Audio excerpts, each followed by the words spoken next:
রাতে ভালো ঘুম হয় না, ঘুম আসতে দেরি হয়, বিছানায় এপাশ ওপাশ করি। এর সমাধান কি? আমরা অনেকেই নিদ্রাহীনতায় ভুগি। এর ফলে দিনের বেলায় হাই তুলতে থাকি, কাজে মনোযোগ দিতে কষ্ট হয়, সারাদিন মেজাজ খিটখিটে হয়ে থাকে। আমি এই ভিডিওতে নিদ্রাহীনতার চিকিৎসা নিয়ে কথা বলবো। উল্লেখ করব 13টি ভিন্ন ভিন্ন কারণ ও তার চিকিৎসা। এগুলোর কোনোটাই আমার মন গড়া কথা না, সবগুলোই গবেষণা থেকে তুলে ধরা।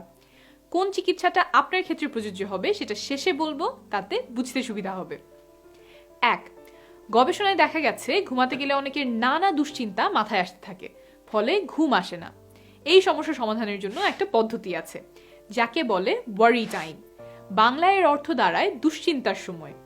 অর্থাৎ দুশ্চিন্তাগুলো নিয়ে ভাবার জন্য দিনের বেলাতেই একটা আলাদা সময় রাখা। ধরেন আপনি ঠিক করলেন প্রতিদিন বিকাল 5টা থেকে 5:30 আপনার দুশ্চিন্তার সময়। এই সময়ে আপনি আপনার দুশ্চিন্তাগুলো নিয়ে ভাববেন। তাহলে এগুলোর দিনেই সমাধান হয়ে গেল, ঘুমাতে গেলে আর আপনাকে বিরক্ত করবে না। কিন্তু ঘুমানোর সময় যদি আবার নতুন দুশ্চিন্তা আসে, নিজেকে বলবেন এটা আগামীকালের জন্য, এখন এটা নিয়ে ভাববার প্রয়োজন নেই। 2.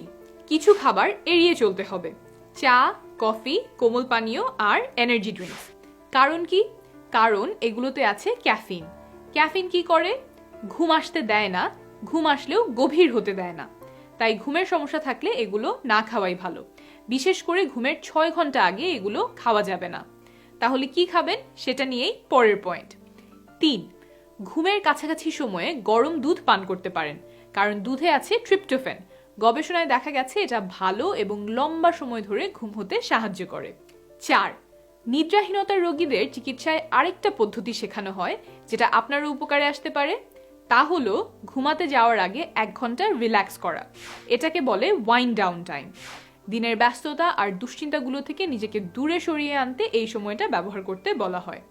এই 1 ঘন্টায় যেসব কাজ করার পরামর্শ দেয়া হয় সেগুলো হলো বই পড়া, ডায়েরি লেখা, গরম পানি দিয়ে গোসল করা, মনে প্রশান্তি আনে এমন শ্রুতিমধুর কিছু শোনা, যেমন ধর্মগ্রন্থ বা কবিতা আবৃত্তি, গান, যেটা আপনার জন্য কার্যকর হয়।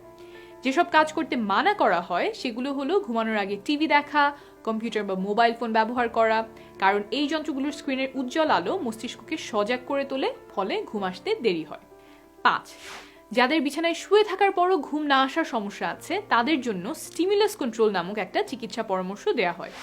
উদ্দেশ্য হলো আপনার মস্তিষ্ক যাতে শোবার ঘর এবং বিছানা দেখলে ঘুমের কথা চিন্তা করে, শোবার ঘরের সাথে যাতে অনিদ্রার কথা মাথায় না আসে। এই চিকিৎসার বেশ কয়েকটা নির্দেশনা আছে, তার মধ্যে একটা হলো ঘুম না আসলে জোর করে বিছানায় শুয়ে না থাকা। যদি 10 থেকে 20 মিনিট সময় ধরে শুয়ে থেকে ঘুম না আসে, তাহলে বিছানা থেকে উঠে পাশের রুমে যাবেন, রিল্যাক্স লাগে এমন কিছু কাজ করবেন যতক্ষণ ঘুম না আসে। তারপর ঘুম আসলেই কেবল বিছানায় ফেরত যাবেন। পাশের রুমে কি কি করতে পারেন? হালকা আলোতে বই পড়তে পারেন, গান শুনতে পারেন, তবে মোবাইল ফোন ব্যবহার করবেন না, কারণ ফোনের উজ্জ্বল আলো ঘুম আসতে বাধা দিতে পারে। 6.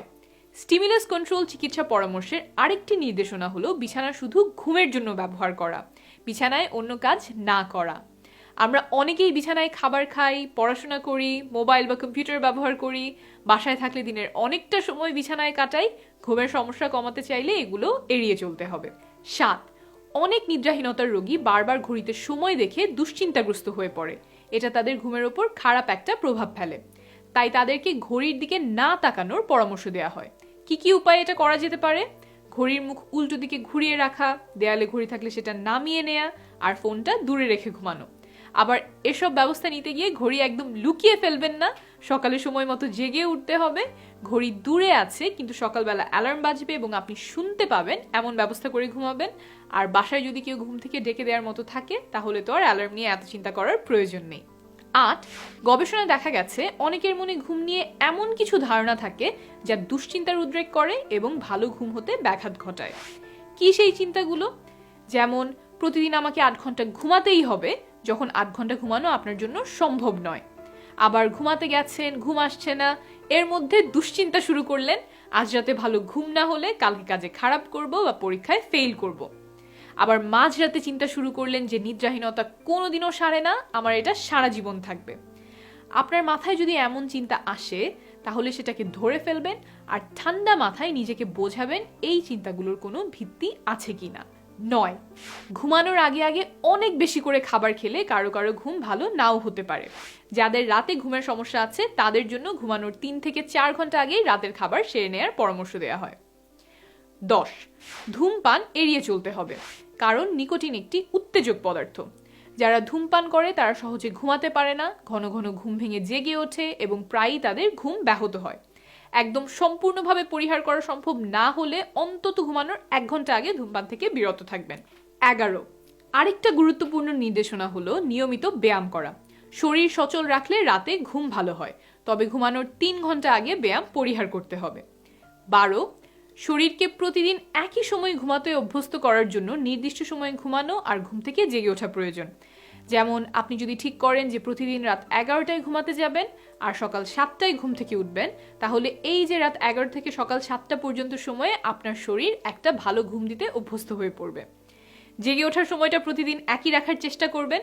শুক্রবারে বা ছুটির দিনে আমরা একটু দেরি করে উঠতে পছন্দ করি, এটা পরিহার করতে হবে। 13, নিদ্রাহীনতার চিকিৎসায় দিনের বেলায় ঘুমাতে নিরুৎসাহিত করা হয়, আর দিনের বেলা যদি ঘুমাতেই হয় তাহলে দুপুরে আগে আগে ঘুমিয়ে নেবেন, তাও 40 মিনিটের বেশি নয়। এখন বলছি কোন সমাধানটা আপনার জন্য প্রযোজ্য।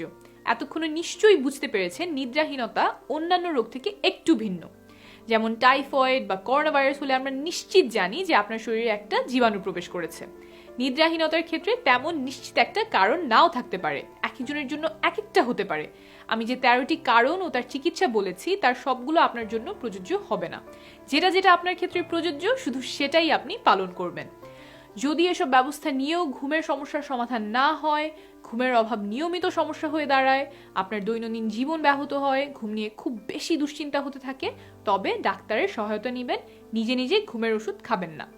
অনেকগুলো কথা বললাম, সব মনে নাও থাকতে পারে। আমি যা যা বললাম সবকিছু একসাথে গুছিয়ে লেখা আছে সহায় ওয়েবসাইটে। ক্যাপশনে লিংক দিয়ে দিব, সেখান থেকে পড়ে নিতে পারেন। আপনার যতটুকু দরকার সেটা আপনি ফোনে সেভ করে রাখতে পারেন। আমরা সহায় ফেসবুক পেজ থেকে বিভিন্ন রোগ ও স্বাস্থ্যকর জীবনযাপনের উপায় নিয়ে নিয়মিত ভিডিও ও আর্টিকেল প্রকাশ করছি। সবগুলো আর্টিকেল অনেক যত্ন করে লেখা, যাতে করে সহজেই বোঝা যায়। আগামীতে কোন রোগের বিষয়ে পরামর্শ জানতে চান তা আমাদেরকে জানাতে কমেন্ট করুন। পেজের লিংকটা স্ক্রিনে দেখতে পাচ্ছেন, আমি নিচেও কমেন্টে দিয়ে দিব। নিরাপদে থাকবেন, শীঘ্রই নতুন কোনো বিষয় নিয়ে আবার দেখা হবে।